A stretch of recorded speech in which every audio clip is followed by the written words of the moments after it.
Well, good morning, everybody.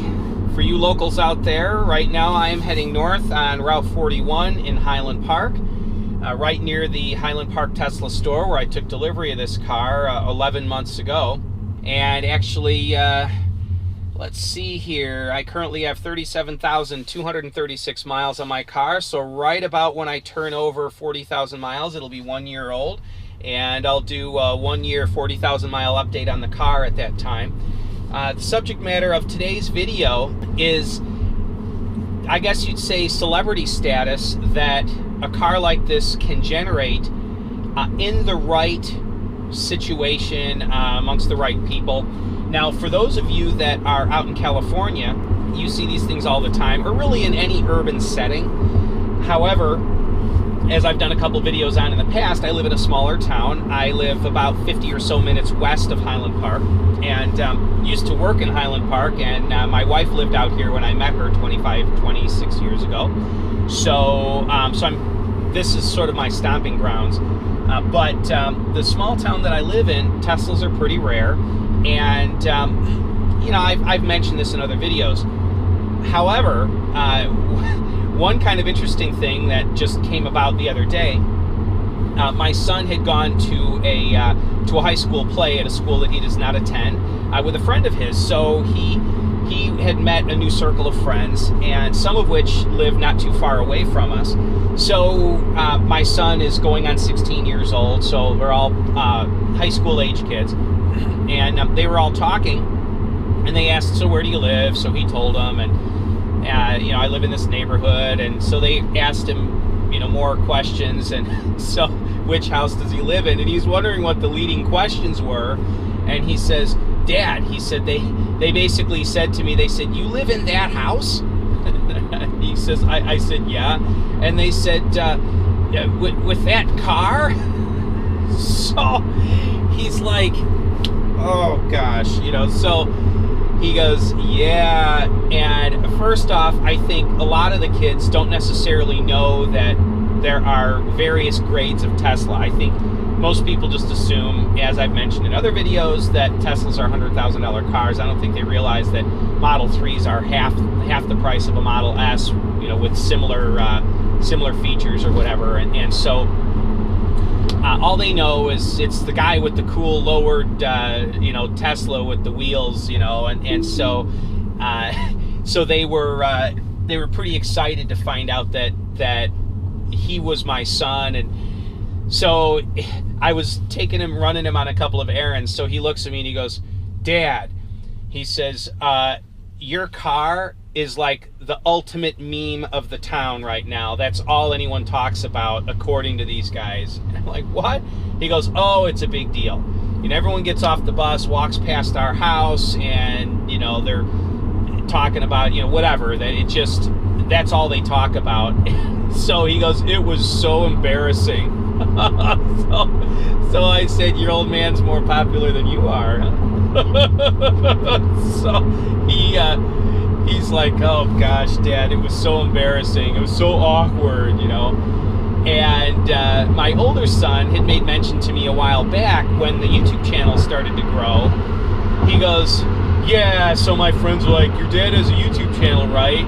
And so it was somewhat in jest, but my son's like, Dad, you have a YouTube channel and you actually have a few subscribers. And he's like, you know, this is our world, this is my world, you know, like I'm kind of invading his turf by somehow, you know, by having a modern car and having a YouTube channel, and so it's just kind of funny how all this works. And you know, I've noticed, in fact, just the other day I was driving, and it's springtime. You can't tell by all the snow right now. We just had 6 or 7 inches of snow yesterday, but it's also 38 degrees right now, so it's melting. But it is springtime. The weather's been nice. We've had numerous 70-degree days, and I've driven, you know, when the schools get let out. I've been driving when there's groups of high schoolers walking down the sidewalk, and you know, they're looking, you know, whatever. They look at cars that drive by, but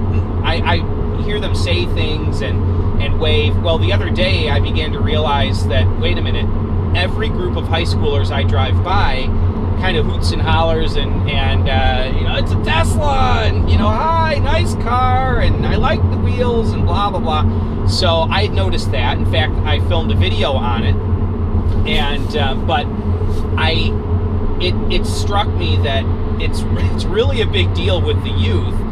And you know, when I was younger, my wife and I got married at 21 years old. We're still married, same woman. Happily married for all these years. I'm 47 now.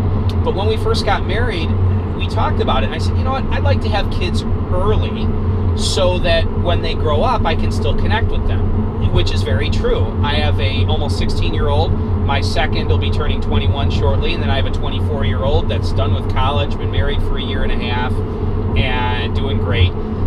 We chose to have kids earlier in life than most of our peers, mainly so that we could still connect with them.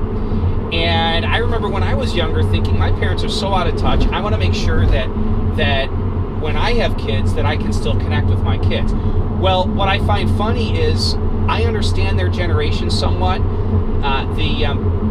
The high school age church youth group thing that both of my boys have attended over the years, I volunteered at so I could connect with them and get to know their generation, and it was great. I connected well with them and all that.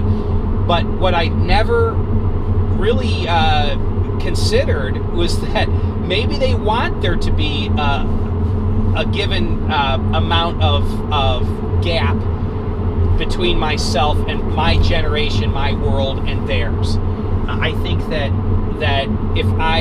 the more I understand about their world, their generation, the whole millennial mindset and all that, the better I can connect with them. That's true, but also the more they feel as though I'm invading their world. And so I guess the serious note to be taken from this video is to try and be sensitive of, you know, my kids. I don't know if any of you, I could be unique in this, but I'm sure those of you that have kids that are similar age to mine, maybe similar demographic situation in your life, you may have encountered a similar thing. I mean, part of my kids think it's cool. You know, should I end up with the Roadster, which I probably will, that I think will sort of pole vault them into small town stardom, I think, because it'd be the only exotic car within quite a driving distance of us. But anyway, I think they think it's kind of cool that I understand technology and I understand the modern world, but also I need to be careful not to invade their life too much. If I see one of my kids hanging out with a group of their friends, I'm not going to go and barge in. Or if I walk by and wave or tap my son on the shoulder and wink at him or something, I'm not going to stand there and insert myself into their conversation. I'd rather give them space and, you know, have their own life. But I do find it kind of funny that there's this level of popularity almost that my son has now. And I told him that. I said, so Dad made you popular, you know? And he's like, oh, Dad, please stop. So anyway, just kind of a funny story for today. Anyway, thanks a lot, guys, for tuning in. Hey, quick thing. I mentioned this in one other video. If you guys, any of you have used my referral code in the past, shoot me an email. I'll put my email address in the description below. Tesla is missing a few of my referrals from the previous program, so it's affecting the discount that I have on the Roadster when it comes out. I think I'm missing 5 of my 28 referrals at this point. So if you guys had used my referral code in the past, please shoot me an email. And Tesla wants first and last names and email address, either reservation number or the last 6 digits of your VIN. You just shoot an email to me, or if you're uncomfortable shooting me your VIN, just first and last name and email address so that they can figure out the mess up there and credit the referrals where they should be. So anyway, thanks a lot, guys, and you have yourselves a great day. Bye-bye now.